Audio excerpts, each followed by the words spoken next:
Assalamualaikum warahmatullahi wabarakatuh. Bismillahirrahmanirrahim. Alhamdulillahirabbil alamin. Allahumma shalli ala sayyidina Muhammadin al-Fatihil lima ughliq wal khatimah sabab nasiril haqqi bil haqq wal hadi ila siratikal mustaqim. Wa ala alihi haqqa qadri wa miqdaril azim. Rabbi shrah li sadri wa yassir li amri wahlul 'uqdatam min lisani yafqahu qawli. Amin ya rabbal alamin. Alhamdulillah, pada kesempatan kali ini kita masih dipertemukan dalam kajian tentang dakwah, di mana pada kesempatan kali ini kita akan mengkaji tentang dakwah sebagai ilmu dan juga aktivitas ya.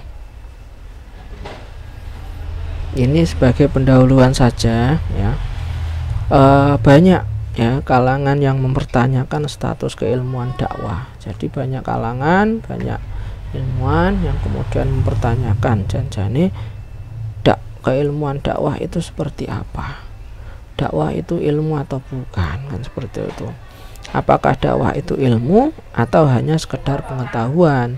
Jadi dakwah itu ilmu ataukah pengetahuan?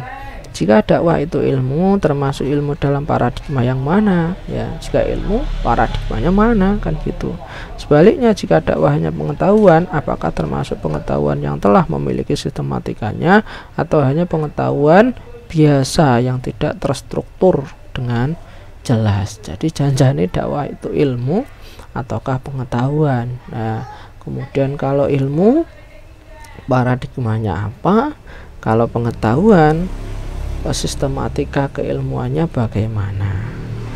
Bahkan sebagian kaum muslimin beranggapan bahwa dakwah hanyalah kegiatan memberikan peringatan, menyampaikan keutamaan Islam dan adab-adab dalam Islam kepada orang lain. Jadi beberapa kaum muslim ya juga ada yang mempertanyakan tentang status keilmuan dakwah itu. Ada yang beranggapan bahwa dakwah itu ya kegiatan ya, kegiatan memberikan peringatan, kemudian menyampaikan keutamaan Islam, kemudian adab-adab atau norma-norma dalam Islam ya kepada orang lain ya.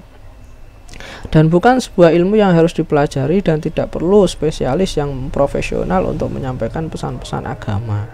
Jadi ada yang mengatakan itu, bahwa selain dakwah hanya sekedar aktivitas memberikan peringatan ya, dakwah itu dianggap tidak perlu untuk kemudian dipelajari ya, secara tidak perlu dipelajari, terus kemudian tidak perlu memerlukan orang yang spesialis, yang profesional ya dalam menyampaikan pesan-pesan dakwah. Jadi nggak perlu orang-orang yang profesional dalam berdakwah, itu nggak perlu. Itu beberapa keraguan ya tentang dakwah sebagai suatu ilmu. Ya, ternyata ya kita sebagai mahasiswa dakwah harus yakin bahwa dakwah itu adalah sebagai ilmu. Ini ada beberapa argumen ya yang menyatakan bahwa dakwah itu adalah sebagai suatu ilmu, bukan pengetahuan dan bukan hanya kegiatan ya, kegiatan mengajak ya, tapi juga merupakan suatu ilmu. Abu Al-Fatih Al-Bayanuni ya berpendapat secara tegas bahwa dakwah Islam adalah ilmu ya. Jadi menurut Al-Bayanuni, dakwah Islam itu adalah ilmu, bukan gerakan serampangan dan tidak sistematis. Jadi ilmu memang ya, bukan serampangan dan kemudian dan tidak sistematis ya.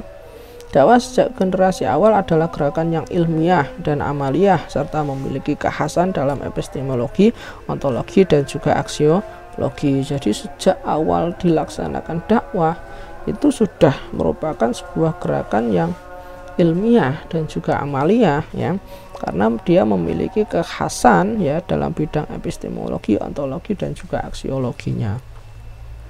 Masih menurut Al-Bayanuni ya, ilmu ini bertolak dari kaidah-kaidah ilmiah serta memiliki kriteria-kriteria syariat yang jelas. Jadi kaidah-kaidah berangkat dari kaidah ilmiah, kemudian memiliki kriteria syariah yang jelas. Ia adalah profesi manusia yang paling mulia, yaitu Muhammad SAW, dan begitu juga para rasul sebelumnya. Jadi berdakwah itu adalah profesi yang mulia ya, harus seperti Rasulullah dan juga para nabi-nabi sebelumnya. Oleh karena itu perlu spesialisasi, perlu profesionalitas yang seperti itu, maka perlu untuk dipelajari ya. Itulah alasan kenapa dakwah itu sebagai suatu ilmu. Nah, menurut Al-Bayanuni juga ya, ilmu dakwah adalah kumpulan kaidah dan dasar-dasar yang dapat menghantarkan seorang mampu menyampaikan Islam, mengajarkan serta mempraktekkan sekaligus. Jadi ilmu dakwah apa? Terus kemudian yang disebut ilmu dakwah sebagai ilmu atau ilmu dakwah itu yang seperti apa ya? Yaitu kumpulan kaidah, kemudian dasar-dasar yang di sana ya seseorang kemudian dapat ataupun mampu menyampaikan Islam, mengajarkan Islam serta mempraktekannya sekaligus ya. Jadi dari ilmu dakwah itulah kita nanti akan mendapatkan kaidah dan juga dasar-dasar agar kita mampu menyampaikan Islam, mengajarkan Islam dan juga mempraktekannya sekaligus. Menurut Ahmad Golwash ya, dakwah sudah menjadi ilmu yang berdiri sendiri. Jadi dakwah itu sudah menjadi ilmu yang berdiri sendiri, yang memiliki tema-tema atau maudhu atau objek kajian, memiliki khasan atau khasois, dan tujuan atau ahdaf yang hendak dicapai. Jadi sebagai suatu ilmu ya, dakwah itu memang sudah memiliki tema-tema kajian, kemudian sudah memiliki khasan dan juga sudah memiliki tujuan ya yang hendak dicapai. Ilmu ini berjalan seiring dengan ilmu-ilmu keislaman yang lain. Dia bisa memberikan kontribusi kepada disiplin ilmu yang lain dan mengambil manfaat dari ilmu yang lain dan bersama-sama memberi kontribusi buat perkembangan Islam. Jadi sebagaimana ilmu-ilmu yang lain ya, ilmu dakwah ini ya itu juga istilahnya bisa berkontribusi terhadap keilmuan keislaman yang lain. Terus kemudian juga mengambil manfaat dari ilmu-ilmu keislaman yang lain. Kemudian baik ilmu dakwah dan juga ilmu-ilmu yang lain ya di dalam Islam itu sama-sama berkontribusi dalam rangka istilahnya perkembangan dan juga kemajuan agama Islam. Yang selanjutnya Amrullah Ahmad mengatakan ada dua pendapat yang berkembang tentang status keilmuan dakwah. Jadi ada dua pendapat ya yang berpendapat tentang status keilmuan dakwah. Kalangan yang mengatakan bahwa dakwah sudah menjadi ilmu, dan kalangan yang lain yang mengatakan bahwa dakwah bukan ilmu tetapi hanya pengetahuan.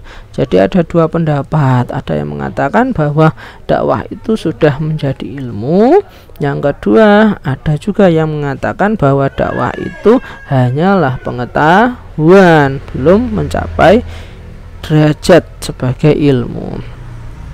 Menurut Amrullah ya, kelompok kedua ini tidak memiliki landasan ilmiah yang kuat untuk menolak status keilmuan dakwah. Jadi masih menurut Amrullah, kelompok yang berpendapat bahwa dakwah itu hanyalah pengetahuan itu tidak memiliki landasan ilmiah yang jelas ya. Jadi yang paling jelas itu adalah dakwah adalah suatu ilmu, bukan pengetahuan ya, karena tadi sudah dijelaskan Al-Bayanuni, sekarang dikuatkan oleh Amrullah Ahmad. Menurut Harjani Hefni ya, ilmu dakwah saat ini masuk ke dalam kelompok ilmu yang sedang mengukuhkan jati dirinya dengan mematangkan metodologi serta kerangka teori, bukan ilmu yang sedang mencari jati dirinya, mengembangkan metodologi serta kerangka teorinya. Jadi di sini bukan ilmu dakwah ya, menurut Harjani Hefni itu bukan hanya ya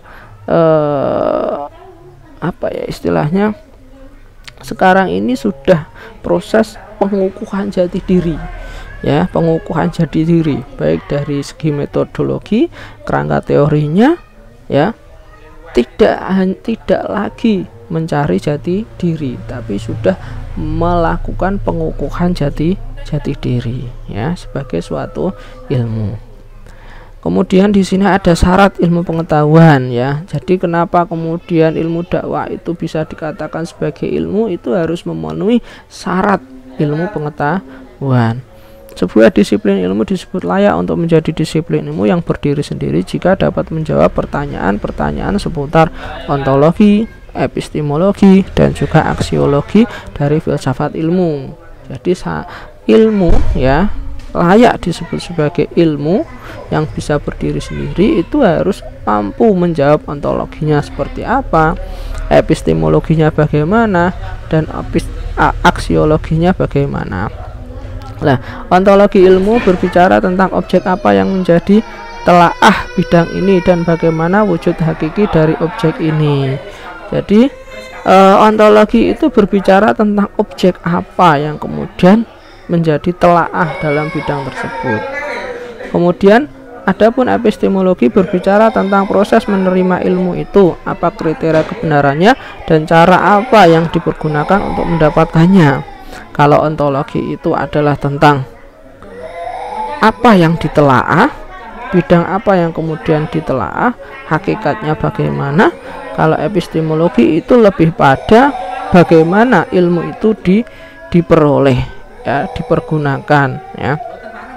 Sedangkan aksiologi ilmu berbicara tentang bagaimana kaitan cara mempergunakan ilmu ini dengan kaidah-kaidah moral dan apa manfaat ilmu dalam kehidupan. Kalau aksiologi ini lebih pada nilai guna ya, nilai guna ya, baik itu secara moral maupun manfaat suatu ilmu dalam sebuah ilmu pengetahuan ya. Jadi nilai guna dalam moral maupun dalam kehidupan sehari-hari ya. Jika diterapkan kepada dakwah dalam bidang ontologi, kajian utama ilmu dakwah ada 4, yaitu dai, mat'u ya, kemudian maudhu, tema yang disampaikan, dan wasail atau wasilah, yaitu media yang digunakan. Ontologinya itu jadi ada dai, ada mat'u, ada pesan dakwah, dan juga ada media dakwah. Itu adalah ontologi dakwah, hakikat dakwah. Kemudian dari aspek epistemologi, pertanyaan utama adalah bagaimana cara mendapatkan ilmu dan dari mana sumber ilmu itu didapat. Jadi epistemologinya bagaimana ilmu dakwah. Al-Bayanuni menyebut ada 4 sumber utama mendapatkan ilmu ini, yaitu ilmu dakwah tadi, yaitu Al-Quran, hadis, sirah, dan pengalaman para dai. Dari sumber utama ini teori-teori ilmu dakwah dikembangkan. Dalam hal ini ilmu dakwah berisikan langsung dengan disiplin ilmu keislaman yang lain ya. Jadi bersinggungan dengan ilmu keislaman yang lain ya. Karena memang sumbernya Al-Qur'an, hadis, pengalaman para dai itu tadi ya. Jadi epistemologinya ada ya. Ontologinya ada. Sedangkan aspek aksiologi ilmu dakwah dapat ditinjau dari kegunaan teoritis dan kegunaan praktis. Secara teoritis, ilmu dakwah berguna untuk membekali dai dengan teori-teori dakwah. Secara teoritis, ilmu dakwah bisa membekali dai ya, pendakwah ya, dengan teori-teori dakwah. Sedangkan dalam tataran praktisnya, ilmu dakwah berguna untuk membantu praktisi dakwah untuk terjun ke dunia dengan landasan teori-teori yang kokoh. Untuk praktisnya ya, dari ilmu dakwah ini sebagai bekal dalam melaksanakan dakwah. Dengan bekal ilmu ini diharapkan hasil dakwah lebih dapat dirasakan oleh masyarakat, yaitu perubahan ke arah yang lebih baik ya, baik dari segi teoritis maupun segi praktis. Harapannya bisa memajukan dakwah itu sendiri agar supaya bisa mengantarkan manusia ke arah yang lebih baik. Kemudian dakwah sebagai aktivitas. Dakwah dalam arti amar ma'ruf nahi mungkar adalah syarat mutlak bagi kesempurnaan dan keselamatan hidup masyarakat. Jadi kalau kemudian masyarakat ingin selamat, maka harus berdakwah. Ini adalah kewajiban bagi pembawaan fitrah selaku social being, manusia sosial, dan kewajiban yang ditegaskan oleh risalah, oleh kitabuah dan sunnah rasul. Jadi dakwah ini merupakan kewajiban kita sebagai makhluk sosial dan sekaligus memang perintah ya, perintah dari risalah atau perintah dari agama itu sendiri ya, baik dalam Al-Quran maupun dalam hadis. Aktivitas dakwah juga dapat diartikan sebagai bentuk kegiatan yang mengarah kepada perubahan terhadap suatu yang belum baik agar menjadi lebih baik. Jadi aktivitas dakwah itu adalah bentuk kegiatan, bentuk aktivitas yang mengarahkan perubahan dari yang belum baik menuju lebih baik. dan kepada sesuatu yang sudah baik agar menjadi lebih baik lagi, ya, dari yang selain yang belum baik menjadi baik, ya. Aktivitas dakwah juga mengarahkan pada sesuatu yang sudah baik menjadi lebih baik lagi. Aktivitas dakwah yang merupakan operasionalisasi dari dakwah yang dilakukan para pelaku dakwah dapat diklasifikasikan 3 kategori. Jadi operasionalisasi ataupun implementasi dari pelaksanaan dakwah atau aktivitas dakwah, ya, itu bisa diklasifikasi menjadi 3 kategori, yaitu dakwah bilisan, ya, dengan mulut, lisan, ceramah, ya, dakwah bil qalam dengan tulisan, dan juga dakwah bil hal atau dakwah dengan perbuatan. Prinsip aktivitas dakwah, ya, dakwah dikatakan sebagai sebuah aktivitas, ada prinsip-prinsipnya. Yang pertama, dakwah merupakan proses penyegaran suatu aktivitas yang dilakukan dengan sadar dan sengaja. Jadi aktivitas dakwah itu dilakukan dengan sadar dan juga sengaja, ya, bukan dengan tidur tidak sadar, ya, tapi memang sadar dan memang disengaja, tidak dengan paksaan, ya. Terus kemudian yang selanjutnya, usaha yang diselenggarakan itu berupa mengajak seseorang untuk beramar ma'ruf nahi mungkar agar memeluk agama Islam. Usahanya apa? Usahanya adalah amar ma'ruf nahi mungkar atau mengajak seseorang agar memeluk ajaran Islam. Terus kemudian proses penyegaran tersebut dilakukan untuk mencapai tujuan tertentu, yaitu untuk mendapatkan kebahagiaan hidup di dunia dan juga di akhirat. Jadi aktivitas dakwah itu memiliki tujuan, yaitu kebahagiaan dunia dan juga di akhirat. Dengan demikian dapat diketahui bahwa dakwah merupakan suatu aktivitas. Jadi jelas, ya, dakwah merupakan aktivitas. Aktivitas apa? Aktivitas yang berupaya mengubah situasi kepada situasi yang lain yang lebih baik sesuai dengan ajaran Islam, ya. Jadi tadi mengarahkan atau merubah situasi yang baik menjadi lebih baik atau yang sudah baik menjadi lebih baik lagi, kan, atau proses mengajak manusia ke jalan Allah, yaitu Islam. Jadi selain mengarahkan manusia menuju sesuatu yang baik, juga mengajarkan manusia menuju kepada ajaran Islam atau ke jalan Allah. Dengan penjelasan di atas dapat diartikan bahwa aktivitas dakwah adalah segala sesuatu yang berbentuk aktivitas atau kegiatan yang dilakukan dengan sadar yang mengajak manusia ke jalan yang mulia di sisi Allah serta meluruskan perbuatan-perbuatan yang menyimpang dari ajaran Islam. Jadi jelas bahwa dakwah itu adalah aktivitas, bahwa dakwah itu adalah kegiatan yang dilakukan secara sadar untuk mengajak manusia ke jalan Allah, ya, ataupun sesuatu yang lebih baik ataupun ajaran Islam, ya, dan juga meluruskan perbuatan-perbuatan yang menyimpang dari ajaran Islam atau bisa dikatakan amar ma'ruf nahi mungkar. Oke, itu saja yang bisa saya sampaikan, ya. Terima kasih atas perhatiannya. Mohon maaf atas segala kekurangan. Tetap jaga kesehatan. Semoga bermanfaat. Dari saya cukup sekian. Assalamualaikum warahmatullahi wabarakatuh.